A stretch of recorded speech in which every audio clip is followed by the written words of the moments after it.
Estudiar y comprender los temas de la Biblia resulta para muchos un gran desafío. Rubén, Esteban y Daniel ya están junto a ti para acompañarte en Hablemos de Biblia. Hablemos de Biblia, un podcast sencillo y sin corbata.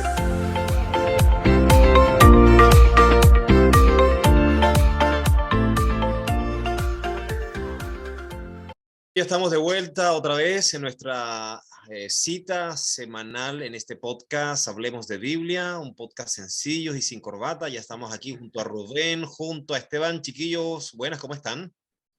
Acá estamos bien, gracias a Dios, contentos de poder ya estar nuevamente junto a todos nuestros amigos que ya escuchan nuestro podcast. Nuestro segundo capítulo, Rubén. Contento. Escuché el primero. Quiero lanzar el desafío a la gente que cuente las veces que dije la palabra cierto, así como 1000 veces.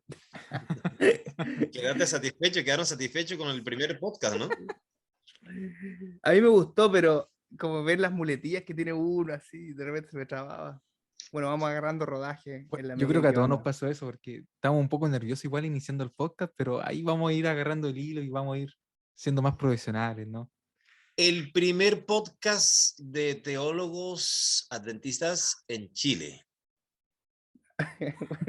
Capaz Quedaron no. en silencio, ¿eh? Los maté, ¿eh? Quedaron en silencio. ¿Ah? Mi carnet dice que soy teólogo, pero no sé si me alcanza. Ya, 3 amigos ¿no? nomás. 3 Ya. amigos que se juntan a grabar nomás, nada más. Excelente, gracias a los amigos que ya están con nosotros, gracias por escucharnos, por contactarnos a través de las plataformas por los que estás escuchando nuestro podcast. Hoy traemos otro tema interesante, importante en esta línea. Recuerda, nuestro podcast es Hablemos de Biblia y esta serie se titula, chiquillos, Hablemos del santuario. Del santuario. Así que estamos listos para el tema de hoy, ¿les parece? Démosle con todo. Vamos a invitarles entonces a escuchar la introducción del tema de hoy en esta serie Hablemos del Santuario. Al aproximarnos al santuario, necesitamos conocer su historia a lo largo del tiempo, desde su creación hasta su destrucción, así como los 4 elementos más importantes. Hoy en Hablemos de Biblia conversaremos sobre el espacio y tiempo del santuario.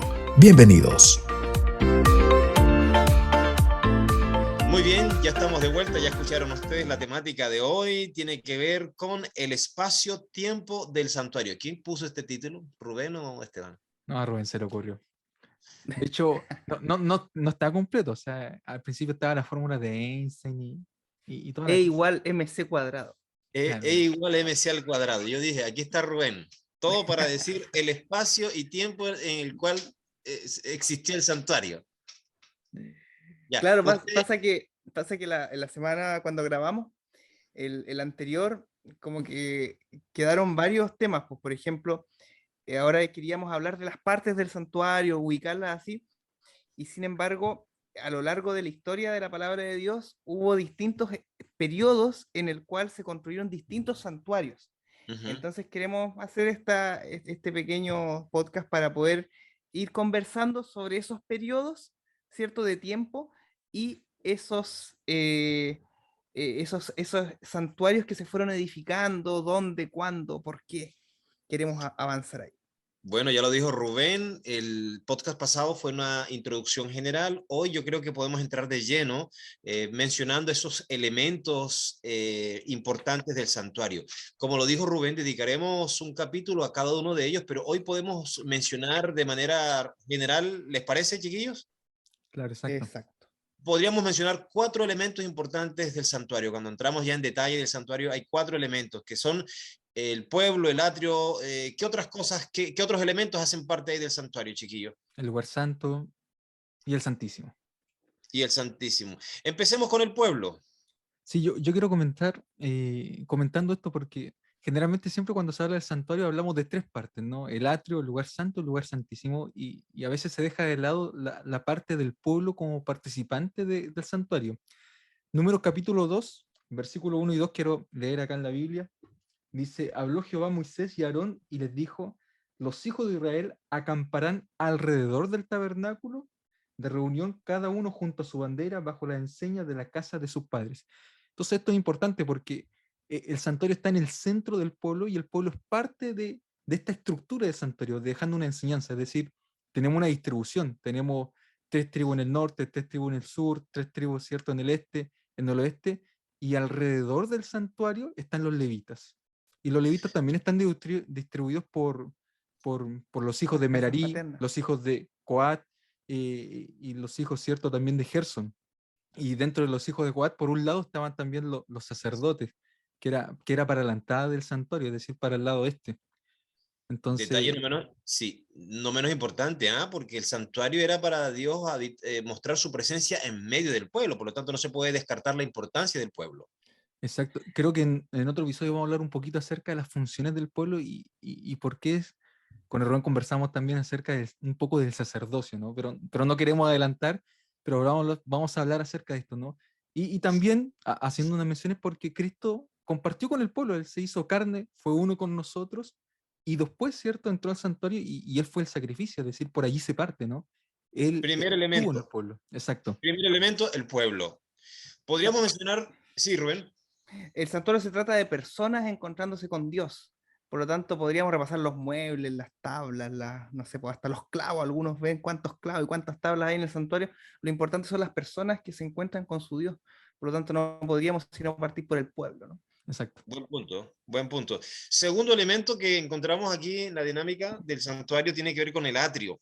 Éxodo 40, del 6 al 8, dice que después, cuando Dios le dio la orden a Moisés, le dijo, después pondrás el altar del holocausto a la entrada del santuario en la tienda de la reunión. Luego pondrás la pila entre el santuario y el altar y pondrás en ella agua. Finalmente levantarás el atrio en derredor y la cortina de la entrada del atrio. Es otro elemento importante también, ¿no? Habían muebles en el atrio, que también era una parte importante. Antes de entrar al lugar santo, teníamos que pasar por el atrio, el sacerdote tenía que pasar por el atrio, ¿no? Este elemento importante, ¿no? También cumple funciones con un significado trascendental en la salvación, ¿o no, chiquillo? Claro, sí. El atrio. Exactamente. Menciono allí, ¿no? El altar del holocausto, que lo vamos a ver en su momento, la pila de agua lo vamos a ver también en su momento, el segundo elemento que encontramos. Entonces tenemos el pueblo, tenemos el atrio, que lo vamos a ver también en su momento con un podcast dedicado al atrio. ¿Podríamos mencionar un tercer elemento, Rubén? Hebreos 9:2 dice, porque el tabernáculo estaba dispuesto así. En la primera parte, llamada el lugar santo, estaban el candelabro, la mesa y los panes de la proposición.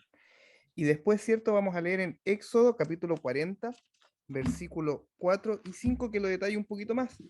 Y dice, ¿cierto? Meterás la mesa y la pondrás en orden, meterás también el candelero y encenderás sus lámparas, y pondrás el altar de oro para el incienso delante del arca del testimonio, y pondrás la cortina delante de la entrada del tabernáculo. Esta parte es muy importante, también va a tener su propio episodio del lugar santo, pero aquí en el atrio que mencionó Daniel y en el lugar santo se genera lo que se llamaba el tamid en hebreo, que hace referencia al continuo, al servicio diario del santuario. Es decir, todos los días se ministraba en el atrio y todos los días se ministraba en el lugar santo. Este lugar santo es el primer compartimiento que la epístola a los hebreos habla del santuario propiamente tal, entendiendo el atrio como la parte externa del santuario y O el entendiendo, patio. claro, como el patio, podríamos decir, y entendiendo el pueblo también como externo. Este Okay. primer compartimiento llamado lugar santo tenía esos tres muebles, ¿cierto? La mesa de los panes de la proposición, ¿cierto? Tenía el candelabro de oro con las lámparas y tenía también, ¿cierto?, el altar del incienso. Y acá se ejercía lo que se llamaba el servicio diario y estaba separado por una cortina de lo que viene a continuación. Bueno, tendremos un podcast directamente para eso, solamente hacemos una mención general y podemos mencionar ahora, Esteban, el último elemento importante del santuario. Sí, Ya Hebreo tenemos 9, el pueblo, tenemos el atrio, tenemos el lugar santo. y ahora vamos al Santísimo. Hebreo 9:3 dice, tras el segundo velo estaba la parte del tabernáculo llamada el lugar santísimo. Es interesante porque, bueno, acá estaba el arca del pacto. Y cuando uno va a Éxodo 25, se le da la orden a Moisés de hacer, ¿cierto?, conforme al modelo este santuario. Si uno va después de eso, inmediatamente se construye el arca. El arca era importante porque en el arca estaban las tablas del testimonio de piedra, la ley, Ujú. estaba, ¿cierto?, la vara de Aarón que floreció y también el maná. Y sobre lo que cubría el arca estaba el propiciatorio, ¿no? Donde se hacía propiciación, expiación, ¿no? Y estaban los ángeles. Y ahí se manifestaba la gloria de Jehová. O sea, es una cosa maravillosa. Ahora, quiero mencionar un asunto importante. Nosotros siempre partimos desde el exterior hacia el interior, pero Éxodo nos muestra desde el arca, es decir, el interior, hacia el exterior, en una mirada diferente a cómo nosotros siempre explicamos, ¿cierto?, el santuario, es decir, desde Claro. adentro para afuera. Mm. Y esto es importante porque Dios siempre hace su obra así, permitiéndome hacer una breve aplicación, ¿no? En nuestra vida interior, Dios comienza la obra en nuestro interior que se exterioriza, ¿cierto?, hacia afuera. En resumen, cuando abordamos el tema del santuario, tenemos que tener en cuenta el elemento pueblo, el elemento atrio y los muebles que están allí, que lo vamos a explicar en otro podcast, el lugar santo y el lugar santísimo. Oye, ¿hay bonus extras para hoy? Tenemos. Tenemos, ¿no? La semana anterior hablamos de las tipologías y estas palabras raras que inventan los teólogos para hacerse los intelectuales. Y, Y ahora vamos a ver tipologías erróneas. ayer, ¿cuáles son las tipologías erróneas? A ver, para la sección de hoy. Bonus extra, sección bonus, tipologías erróneas con Rubén y Esteban. Bien, resulta que cuando hablamos del santuario, nosotros entendemos que el santuario está en el cielo, ¿cierto? Si nos acompañan nuestros amigos en casa a la epístola a los Hebreos, el capítulo 8, el versículo número 2, dice, ¿cierto?, que es ministro del santuario y de aquel verdadero tabernáculo que levantó el Señor y no el hombre. De tal manera que nosotros entendemos que el verdadero santuario está en el cielo y como vimos la semana pasada, el santuario terrenal era una copia, un modelo, una sombra del santuario celestial. ¿Por qué decimos esto? Porque a veces en nuestras iglesias hay hermanos que tienen concepciones como la siguiente. Por ejemplo, yo he conocido hermanitas que con mucho cariño, con mucho respeto, ellas hacia el templo, No se meta con piensan, mi ¿cierto?, hermanita. claro, piensan que en el púlpito ellas no pueden pasar porque es el lugar santísimo, las bancas serían algo así como el lugar santo y afuera sería el atrio, ¿no? Cuando era chico yo Entonces, escuchaba eso harto. escuchaba allá en Pica Sí, allá eso. en Pica sí pasaba eso. Yo conocí hermanitas que dicen, mire, yo predico, pero desde abajo, no desde el púlpito, ¿cierto? Porque, a ver, nuestros templos Y bajamos no las tienen, mesas, ¿no? Esa mesa claro, no se claro, pone arriba, no hay que, como decir, que ponerla abajo. claro, pues la mesa de arriba sería más importante o el púlpito de arriba. A ver, nuestros templos no tienen relación con el santuario que está escrito en la Biblia, tanto el terrenal, que fue el símbolo, ¿cierto? Como el celestial, que es la figura. Póngase a pensar usted que el templo era un lugar de sacrificio, es decir, era para ir a matar corderos. En nuestros templos no hacemos eso, ¿cierto? Y en el Nuevo Testamento, cuando hablamos de la iglesia cristiana no tenía templos por una razón bien sencilla, era época de persecución. Se imagina usted ponía un letrerito, iglesia cristiana, aquí nos juntamos acá los sábados, hubiera sido un tiro al blanco, ¿no? O sea, hubiera sido, vengan a matarnos, ¿no? De tal manera que cuando hablamos de nuestros templos, no tienen relación alguna con el santuario, salvo algunas lecciones, digámoslo así, espirituales que podemos sacar de reverencia, de respeto, pero de ninguna manera el lugar santo, ni el santísimo, ni el atrio tienen ninguna relación con nuestros templos, sino que son referencias al santuario que está en el cielo, el verdadero tabernáculo. Excelente, oye, excelente aclaración. ¿Y qué otra tipología errónea tenemos nosotros cuando hablamos del templo de Esteban, Sí, yo creo que esto del santuario?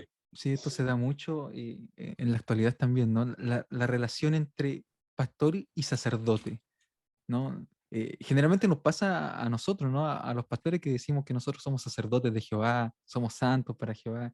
He escuchado por ahí también la frase príncipes de Jehová, El ungido de Jehová. el ungido de Jehová. A todo esto, más adelante vamos a ver, ¿cierto? La diferencia entre ungir y ordenar. Y Sí. justamente nosotros pastores somos ordenados, pero no somos ungidos, como los sacerdotes.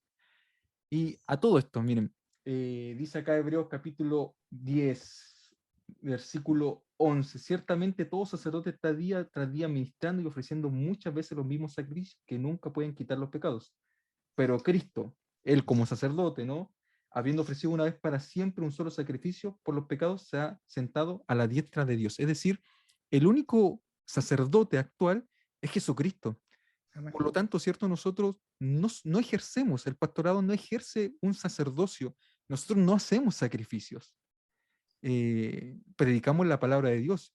Y el pastorado es un don que se manifiesta en el Nuevo Testamento. Es parte de los dones espirituales. Por lo tanto, no tenemos ninguna relación entre sacerdocio y pastorado. Sería hacer una distinción, ¿no? Luego con el pueblo, y resulta que la Biblia nos enseña que nosotros creemos en el sacerdocio de todos los santos. Amén. Daniel, eso lo vamos a hacer el otro capítulo, vamos a tener un Ya. exclusivo, ¿cierto? Así Vamos que a ya ir se me adelanto para se me Gracias por la entusiasma. sección, gracias por la sección bonus. Vamos a la sección número 2 de nuestro tema de esta noche. Oye, sería bueno que mencionáramos hoy las edificaciones del santuario, porque hubieron varias edificaciones del santuario, varias etapas y también hubieron periodos, ¿no? Por ejemplo, yo sé que la mayoría de las veces cuando se habla y se predica, se hace mención al primer santuario, el que construyó Moisés, el que aparece registrado en Éxodo 25, cuando Dios ordena a Moisés construirlo para estar en medio del pueblo, ¿no? Por ahí en el siglo XV antes de Cristo, pero no es el único santuario construido, no es la única etapa, ¿cierto? Exacto. Bueno, entendemos, ¿cierto?, que el santuario que se edificó en días de Moisés, duró todo el periodo de la conquista en Canaán, duró el periodo de los jueces, ¿cierto? E incluso, ¿cierto?, de los profetas, porque Samuel, ¿cierto?, estuvo ahí, pero cuando ya se instauró la monarquía, David quiso, ¿cierto?, edificar un santuario y ese deseo lo consiguió ejecutar Salomón. Acá en Primera de Crónicas 28:11 dice así: y David dio a Salomón su hijo el plano del pórtico del templo y sus casas, sus tesorerías, sus aposentos, sus cámaras y la casa del propiciatorio. El texto sigue leyendo en la casa, después ustedes los pueden repasar, y el versículo 19 dice: todas estas cosas, dijo David, me fueron trazadas por la mano de Jehová, que me hizo entender todas las obras del diseño. Es decir, después, ¿cierto?, del santuario del desierto, que Daniel mencionaba en días de Moisés, encontramos acá que Salomón edificó este templo ya fijo, estable, ¿cierto? Pero que también fue inspirado por Dios. David dice que Jehová le trazó este templo. Este templo, ¿cierto? La Biblia nos cuenta incluso el año en que comenzó su construcción. Si nos vamos acá al primer libro de los Reyes, ¿cierto? El primer libro de los Reyes, el capítulo 6, ¿cierto? El versículo 1 dice: en el año 480 después de que los hijos de Israel salieron de Egipto, el cuarto año del principio del reino de Salomón sobre Israel, en el mes de Sif, que es el mes segundo, comenzó él a edificar la casa de Jehová. Si nos vamos años más, años menos, el cuarto año de Salomón corresponde a, aquí lo tenemos anotado, al año 966 antes de Cristo. ¿Ya? Casi 1000 años antes de Cristo comienza a ser edificado este templo estable, ¿cierto? El templo fijo. Demoró varios años en construirse, ¿cierto? Y entonces este templo, ¿cierto?, duró varios años, pero aquí encontramos en conexión con el libro del profeta Daniel y el libro de Ezequiel. Es decir, ¿se acuerdan ustedes que hubo un rey llamado Nabucodonosor, ¿cierto?, de Babilonia? Este rey invadió, ¿cierto?, Jerusalén hasta 3 veces, ¿cierto? En el año 605 fue deportado Daniel, y recuerdan esa historia, ¿cierto?, cuando sacan los vasos del templo, ¿cierto?, para profanarlos, y tienen, ¿cierto?, esa destrucción. Pero el templo fue profanado, pero no fue destruido totalmente, ¿ya? Pasaron algunos añitos, en el año, ¿cierto?, 597, el profeta Ezequiel, que es el libro anterior a Daniel en el orden de nuestra Biblia, ¿cierto?, él también fue deportado, también, ¿cierto?, por el reino de Babilonia, y en el año 587, 586 antes de Cristo, los años van al revés, ¿cierto?, porque son antes de Cristo, ahí, ¿cierto?, la Biblia nos cuenta ya el santuario destruido, y esto es muy triste, acá en Jeremías capítulo 52, versículo 12, nos cuenta: y en el mes quinto, a los 10 días del mes, que era el año 19 del reinado de Nabucodonosor, rey de Babilonia, vino a Jerusalén Nabuzaradán, capitán de la guardia, que solía estar delante del rey de Babilonia. Y ahí fue ya la destrucción del templo. Qué triste, ¿cierto?, esto, porque la destrucción del templo vino por la apostasía del pueblo de Dios, porque el pueblo de Dios se apartó de los caminos. Entonces, este gran edificio de Salomón, diseñado por Dios, manifestado a David, como el pueblo se portó mal, fue destruido. A Así mí me que impresiona, bueno, era un templo gigante, eran alrededor de 27 metros de largo, 9 metros de ancho y 14 metros de alto, era una cosa impresionante. Y lo que mencionó Rubén al principio, es decir, la palabra diseño, que dice que se nombra ahí, ¿cierto?, por David, es la misma palabra, Tamnit, que nosotros leemos en el capítulo 25 de Éxodo. Entonces, Dios muestra un diseño distinto y es porque el templo, yo creo, me imagino, ¿no? Ese templo celestial debe ser una cosa pero impresionante. Y acá quizás se está acercando un poquito más, pero también Dios lo mostró, es decir, Dios hizo un diseño diferente al del santuario terrenal, o sea, al del santuario del desierto, y ahora tenemos, ¿cierto?, un templo distinto, impresionante, grande. Sí, un santuario que luego será reedificado, ¿no? Pero también hay un periodo donde aparecen santuarios apóstatas. ese periodo es muy triste, ¿cierto? Ocurre lo siguiente. Salomón construyó un magnífico templo, pero endureció mucho la vida del pueblo, ¿ya? Para conseguir todo ese dinero, mucho impuesto, mucha presión fiscal, ¿cierto?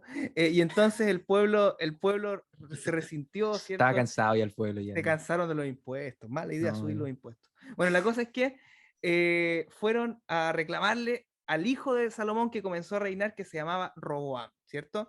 Y Roboam tuvo una mala idea, pues en vez de escuchar a los ancianos, hombres de experiencia, los dirigentes del pueblo, escuchó a sus amigos los jóvenes, así que él fue y no le hizo caso al pueblo, endureció los impuestos, endureció la presión, ¿cierto?, sobre el pueblo y se partió el reino. Entonces ocurrió lo que narra primer libro de los Reyes, capítulo 12, versículo 28 al 31, dice así: y habiendo tenido consejo, perdón, se partió el reino y otro hombre llamado Jeroboam reinó sobre las 10 tribus del norte. Y Jeroboam, el rey, cierto, rival al hijo de Salomón, dice, y habiendo tenido consejo, hizo el rey 2 becerros de oro. ¿Se acuerdan de la historia de Aarón, cierto? El becerro de oro en el santuario del otra desierto. vez, siempre son los Otra becerros. vez, por cierto, y dijo al pueblo, bastante habéis subido a Jerusalén, he aquí tus dioses, oh Israel, los cuales te hicieron subir de la tierra de Egipto, y puso uno en Betel y otro en Dan. Y esto fue causa de pecado, porque el pueblo iba a adorar delante de uno hasta Dan. Hizo también casas sobre los lugares altos e hizo sacerdotes de entre el pueblo que no eran de los hijos de Leví. ¿Se acuerda lo que hablábamos antes de las tipologías erróneas, cierto? Que el santuario serían nuestros templos. No tendría sentido esto porque cuando se construyeron otros santuarios aparte del santuario que edificó Salomón, ¿cierto? En Jerusalén, eran santuarios apóstatas, ¿cierto? Porque había solamente un lugar de culto centralizado que era en Jerusalén. De tal manera que estos santuarios del Reino del Norte condujeron al Reino del Norte a su ruina. Así que mala idea ser porfiado a los caminos del Señor. Pues, así que todos los amigos del podcast, si Dios nos dice adoren de esta manera, de esa manera, ¿cierto?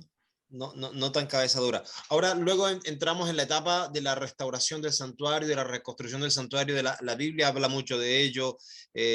Ageo, Zacarías, Esdras hablan mucho de la reconstrucción. Podríamos hablar de la etapa de la reconstrucción del santuario también, Esteban, ahí, ¿eh? Después de que Nabuzaradán, ¿no? Este era el hombre malo.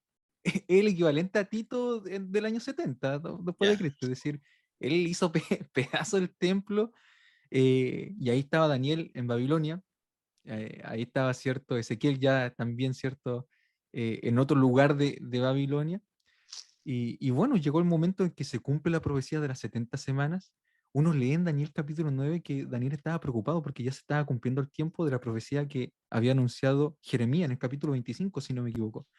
Eh, entonces se estaban cumpliendo el tiempo y ya era momento de ir a reconstruir.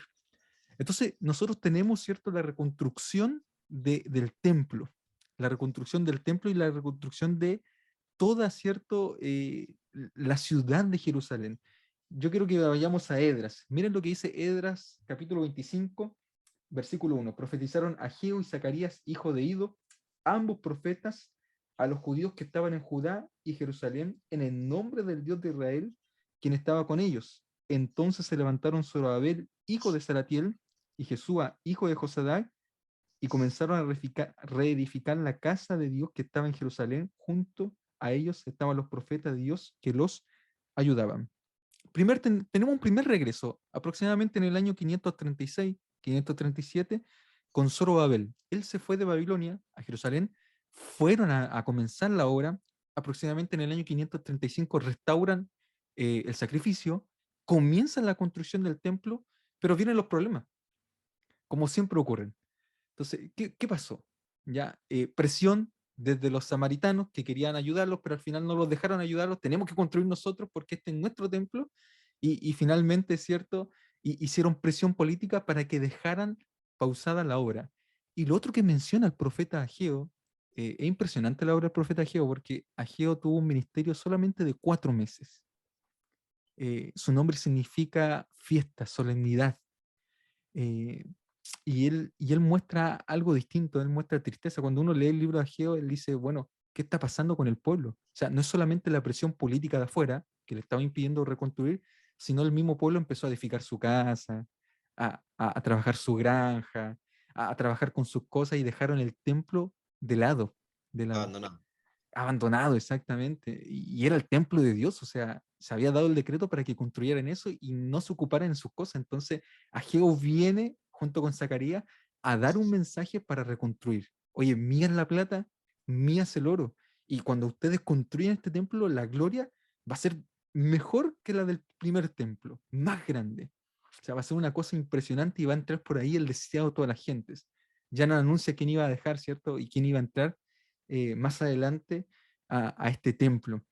Entonces, ¿qué pasó? Comenzaron la reconstrucción después, por el año 520 antes de Cristo. Ageo y Zacarías dan este nuevo empujón, se termina la obra del templo durante aproximadamente casi 15 años, y acá viene cierto otro decreto que se encuentra en Edra capítulo 7, que es del año 457. A todo esto, el primer decreto, la primera ida a Zorobabel fue dada por Ciro, después la segunda por Darío, cuando van los profetas Ageos y van a darle el impulso, y después, ¿cierto? Tenemos esta del 457, que es dado por Artajerjes para finalmente reconstruir la ciudad completa. Ujú. Es interesante porque esto está ligado a una profecía, que es la profecía de Daniel capítulo 9 de las 70 semanas.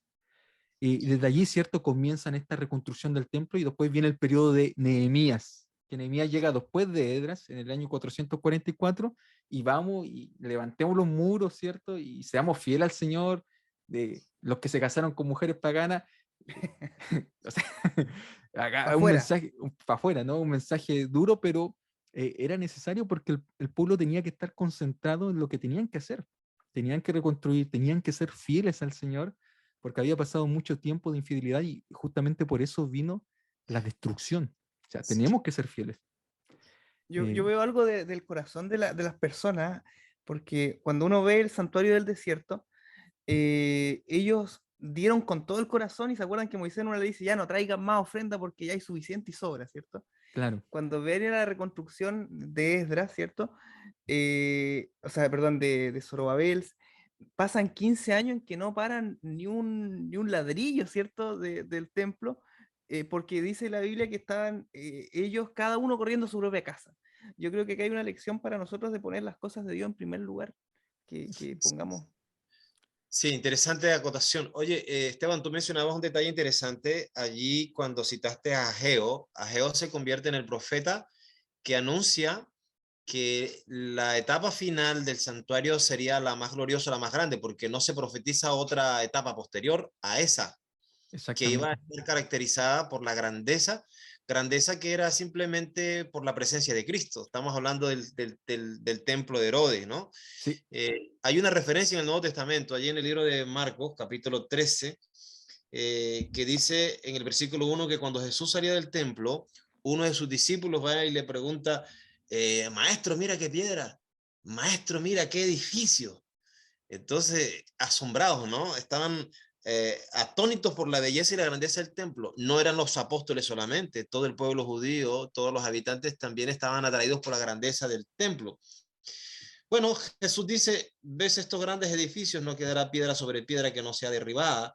Y de esta forma nosotros vamos a observar que se va cumpliendo esta profecía de Ageo, porque finalmente fue el templo donde Jesús entró. El claro. templo donde Jesús entró, el templo de Herodes. Ese cordero que estaba siendo sacrificado, que estaba apuntando a Cristo, finalmente Jesús entra en persona. y la gloria, por eso dice el deseo de toda la gente, Cristo es el deseo de toda la gente. En realidad esto es lo que lo hace más grande, ¿no? Cumpliendo esta profecía de Ageo, cuando el deseo de toda la gente que es Cristo ingresó, ¿no? La historia dice que sus detalles fueron terminados en el 63, por allí, si no estoy mal, y que fue el templo que finalmente fue destruido por Tito en el año 70, ¿no? Dice la historia, en el año 70. Ahora, una pregunta, chiquillos, ¿hubo algún santuario en alguna etapa que no haya sido construido o reconstruido? Hay una mención por ahí, creo que en Ezequiel, ¿no? Sí, yo creo que antes que eso, el templo de Herodes era una cuestión increíble. O sea, eran 305 metros de longitud, Es una cosa tremendo. impresionante. Era una cosa impresionante. Llama la atención. Por eso la gente se veía asombrado cuando lo veía, ¿no? Claro, era mármol y era una cuestión tremenda. Y Brillaba, po. el orden cambia inclusive, porque, por ejemplo, nosotros siempre tenemos este lugar santo, lugar santísimo, atrio. Pero en el templo de Herodes estaba el atrio de los sacerdotes, estaba el atrio de Israel, estaba el atrio de las mujeres y estaba el atrio de los gentiles. O sea, era una cuestión gigante, gigante. Algunos dicen que con el atrio de los gentiles podía llegar hasta 500 metros de longitud. O sea, Eh, en este aspecto es importante aclarar que no es otro templo, ¿cierto? Sino que es la manito de gato, ¿cierto? Que le ponen Fue a reconstruido, el que fue templo de arreglado. Zorobabel, ¿cierto? En detalle. Eh, sí, es verdad. Oye, Flavio Josefo dice, yo lo voy a mencionar, ¿no? Flavio Josefo menciona que Herodes cuando quiso construir, él pensaba que él era un gran constructor y pensaba, ¿cierto?, que esta era su obra cúlmine, ¿no? La mejor. Con esta me gano, ¿cierto?, toda la gloria de todas las naciones, de todos los pueblos. Y él menciona en cierta parte, ya terminando su capítulo que habla acerca de la reconstrucción del templo de Herodes, que no llovía de día, solamente llovía de noche. Ya, Flavio Josefo se Interesante. pasó. Ya se metió en la historia, ¿no? Se metió. Ah, le puso color, Es Josefo, que, le es que puso esos color. mitos que de repente hay, ¿no? Con respecto al templo, siempre hay. Ya, chiquillos, nos quedan 5 minutos de podcast. Eh, ¿Alguien de ustedes tiene alguna sección bonus que podamos Ah, presentar antes de irnos al cierre de nuestra etapa final? oye, había un templo, tú mencionaste San Juan, Sí, un templo que está en Ezequiel. Este era el templo que nunca fue, nunca se construyó. En Ezequiel capítulo 40, nosotros leemos acerca de Ezequiel y de su templo. Ahora, más que un templo, lo que ve Ezequiel es una ciudad cuadrada, así como la Jerusalén celestial, una ciudad completamente cuadrada. Y dice lo siguiente, en versículo 4 del capítulo 40. Aquel hombre me habló diciendo, hijo de hombre, observa con cuidado, escucha atentamente y fíjate bien en todas las cosas que te muestro, porque para que yo te las mostrara, has sido traído aquí. Cuenta todo lo que ves a la casa de Israel. Acá hay un detalle. A Ezequiel no se le menciona hace el templo conforme a este diseño. No se lo dice construye el templo, sino cuenta lo que viste. Y hay una gran diferencia. Entonces, ¿qué hace Ezequiel? Cuenta lo que vio. Y cuando ya se termina la descripción de toda esta ciudad, que es Jerusalén, dice en el versículo 35, todo el contorno tendrá 18 cañas, versículo 35, capítulo 48, y desde aquel día el nombre de la ciudad será Jehová Sama. Y Jehová Sama significa Dios está allí. Yo creo que ese es el mensaje, ¿no? O sea, Ezequiel vivió la destrucción del templo, están todos, ¿cierto?, esparcidos, hay una deportación, están todos por distintos lugares, pero el templo, la ciudad se reconstruye, el templo se reconstruye, y fíjate que Dios está allí, la presencia de Dios está allí. Era un mensaje de esperanza, yo creo que para el pueblo. Fue un templo que nunca se construyó. Que más que un edificio a edificarse, era un edificio simbólico, porque, por Eh, ejemplo, se habla de un río que sale del santuario y que va llevando vida y árboles y sanidad sanidad. hasta el mar muerto, claro, y que exacto. cuando el río entra en el mar muerto hay peces, Hace ¿cierto? vivir todo, ¿sí? Hay vida. Entonces, no me Restauración. imagino que hay un templo del cual fluye un río, sino que es más un mensaje de esperanza para un pueblo que, como decía Esteban, lo estaba pasando mal. Exactamente. Y tiene lindas lecciones para nosotros. Amén. Oye, 1 minuto para el cierre, cada uno. Tomando esta idea, hemos observado, ¿no?, que en todo este espacio de tiempo del santuario, en todas las etapas, los protagonistas han dado lo mejor, han hecho lo mejor por el santuario. De ahí se desprende una lección que yo creo que podríamos hacer alguna conclusión de 1 minuto cada uno. El santuario y mi servicio a Jesús. Si Miren, nosotros tuviésemos que mostrar esa actitud, ¿cuál sería esa actitud?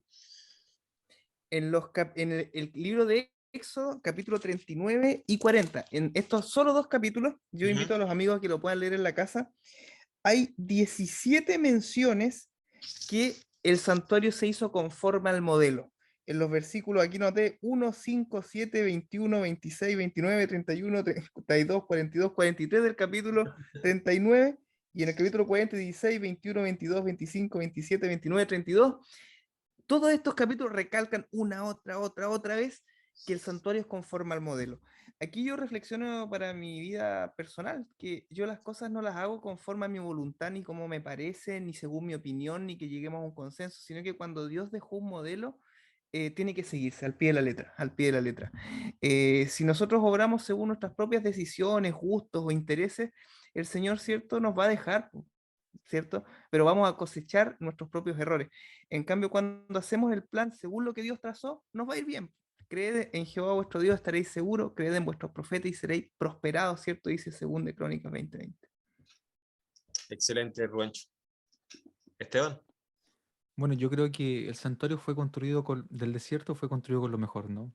Donaron oro, todo lo que tenían de valor, y eso nos demuestra algo, que tenemos que dar lo mejor. Lo mismo hizo Salomón con su templo, lo mismo hicieron Zorobabel con lo que tenían, aunque no fue un templo en su inicio tan grande, la gente lloraba cuando veía el templo, pero era lo que tenían, ¿no? Venían de una deportación. Herodes eh, también, y Herodes, a mí me impresiona Herodes, ¿no? Con ese templo. siendo eh, pagano.